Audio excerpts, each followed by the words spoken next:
Hello everyone, it's Harris here, and today we are going to discuss the methods and effectiveness of mummification practices in the Americas and Eurasia.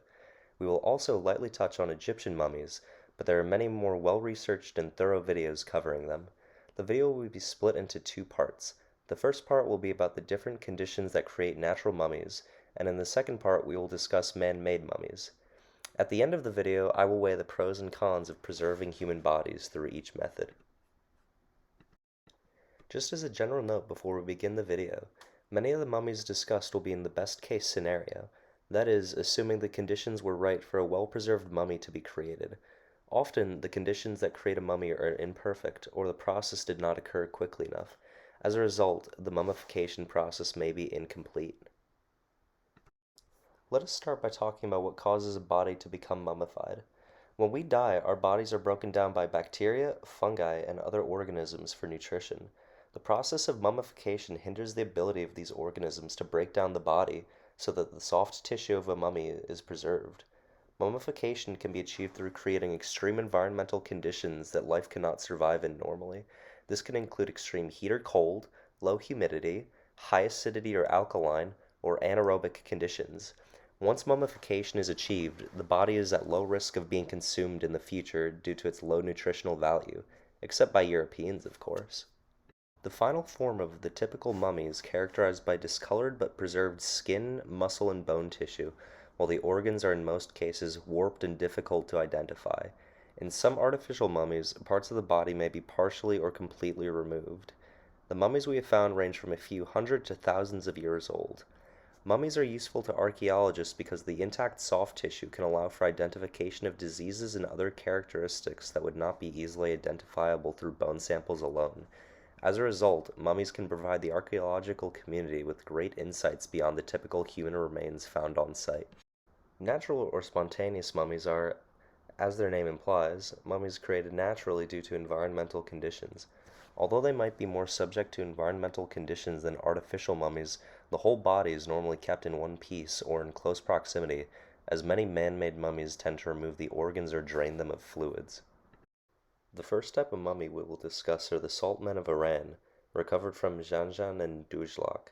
These mummies, ranging from dates between 550 BCE and 600 CE, have been recovered from salt mines, having likely died in them due to mining accidents. Their location underground and the large presence of salt led to their bodies being dehydrated and protected from the conditions above. While in all cases the bones are well preserved, the best cases have shown the presence of intact hair, fat, blood vessels, and connective tissue, as well as their internal organs. However, bacterial and fungal growth was also observed on the bodies, meaning that the bodies had begun to be broken down before they were mummified. The environment these mummies are found in does not guarantee that mummification will occur quickly enough to preserve the body effectively, although some of the cases found have kept well for their ancient origins. Bog mummies are preserved in peat bogs generally found in the UK and Northern Europe. The anaerobic environments of these locations are characterized by high acidity, low temperature, and proximity to sources of salt water. The oldest example of a bog mummy with intact skin is the Cashel Man of Ireland, dated to 2000 BCE, which was recovered in 2011. Bog mummies preserve the skin and other soft tissues of the body very well compared to some other mummies.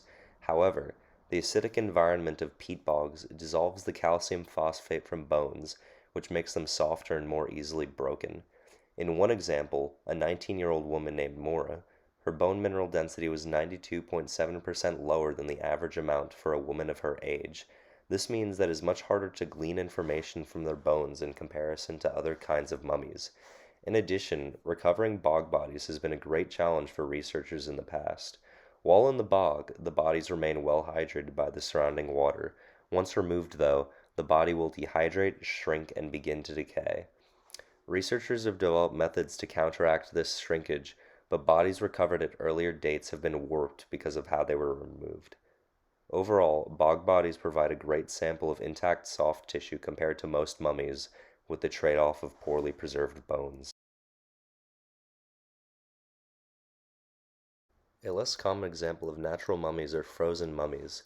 The extreme cold of the ice dramatically slows the cellular process of bacteria and kills them off, resulting in a body protected from decomposers.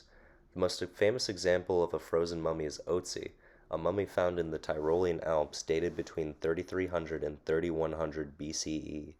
To date, Otzi is one of the most well-preserved ancient humans found. While most of his outer layer of skin, hair, and nails have been worn away, some of the oldest intact blood cells and evidence of early tattooing were preserved with him.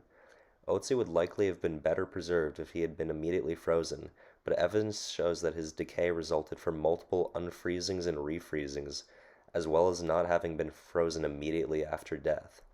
In addition, it has been suggested that Otzi was recovered with poor methodology, possibly damaging the body. Given the right conditions, frozen mummies seem to be remarkably well preserved, but the odds of such conditions occurring are astronomically low. Even in his imperfect preservation, we have been able to learn so much from Otzi, as he is one of, if not the most well-researched natural mummies in the world. Last in our list of natural mummies, we have mummies created by hot and dry conditions. The most famous example of this are the early mummies of Egypt, which had no signs of having been embalmed, as was common for Egyptian mummies later on. The mummies were buried in the hot and dry conditions of the Egyptian desert, leading to a fairly decent preservation of the overall body. Skin and muscle remained intact, and the organs were still preserved within the body, unlike with man-made Egyptian mummies. Mummies of this kind from a similar date to Otzi have also had preserved evidence of early tattooing. Many other cultures in hot and dry regions were able to preserve their dead in this way, but the Egyptians are famous for the embalming methods developed later in their history. Now that we've talked about some of the naturally occurring mummies around the world, let's discuss some unique artificial mummies. Anthropogenic, or artificial mummies, are mummies intentionally created by people. They are created using some of the methods previously stated, although there are more unique methods employed. The Ebola of the Philippines dehydrated the body by smoking it, draining the fluids, and applying acidic or alkaline oils to the body made from local plants. The Babylonians and Persians preserved their dead with honey or wax, dehydrating the bodies. Many cultures had varied methods for preserving their dead, but they all employed the same principles for how to create a mummy. For this section of the video, I would like to focus on some of the more bizarre forms of mummification employed by humans around the world. To start, let's talk about the later Egyptian mummies. These mummies were created by rubbing the deceased body with a salt mixture called natron, which would dehydrate the body before it was buried. Unlike early Egyptian mummies, the brain of the body was removed through the nose in a process called excerebration, and the other organs, apart from the heart, were removed and placed in jars. Finally, the body was buried either in a tomb or directly in the ground. This process was more open to the common people as time went on, but the elite were primarily the ones properly mummified. While the soft tissue of the skin and muscles is preserved, the removal of the organs makes these artificial mummies incomplete compared to their earlier counterparts. Unique to the, excuse my pronunciation for this, Shuar, Ashuar, Awajun, Wampi, and Kandoshi Shapra cultures of South America, the term mummy is honestly debatable for shrunken heads, as they actually preserve very little of the body. The shrunken heads are created by removing the skin from the skull of a person and sewing it back into the shape of the head. The skin is then heated at a low boil, which shrinks the collagen in the skin and reduces the size of the head. Afterwards, the skin is seared inside and out to finally reduce the head to 1/5 of its original size. This process of mummification severely disfigures the face and discolors the skin, but the hair and skin remain intact enough for DNA to be retrieved from the head. While it is an interesting method of mummification, it leaves so little of the body left compared to any other kind of mummy, neither having bones or organs or any other part of the body. The final process I will discuss today is live mummification, which was practiced by Buddhist monks in northern Japan between the 1000s and 1800s. These monks would mummify themselves through sanro, or mountain confinement, and mokujiki gid, or wood-eating austerities. Mountain confinement entailed daily exercise in cold conditions and regardless of their level of physical health. Wood-eating austerities meant that their diet consisted of nuts, roots, and pine bark. Eating these hard-to-digest materials, along with their rigorous exercise, depleted the monks' body fat and prepared them for mummification. Once their duties were complete, these monks were buried alive with a breathing tube.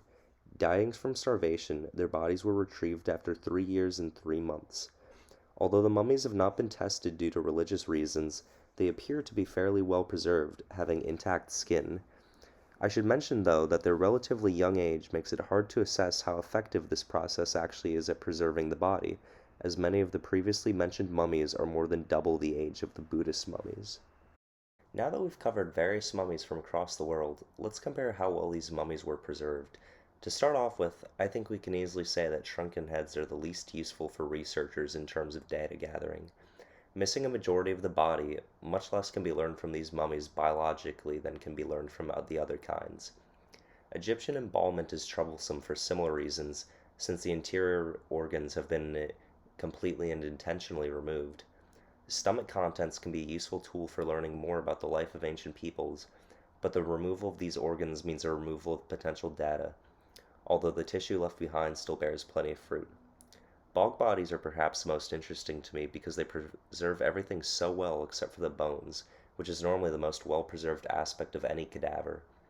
All of these forms of mummification leave a less complete look at ancient humans compared to other forms. Based on what we've covered today, I believe that, given the right circumstances, freezing is the best method for preserving a body. As one of the oldest examples of a mummified body, Otzi has remained a fascination to scientists who wish to understand how ancient man lived. Who's to say how much more Otzi could tell us had he not been worn down by multiple thaws? In more practical terms, though, mummies created through drying the body rely less on circumstance for preservation and still leave a lot behind for researchers to interpret.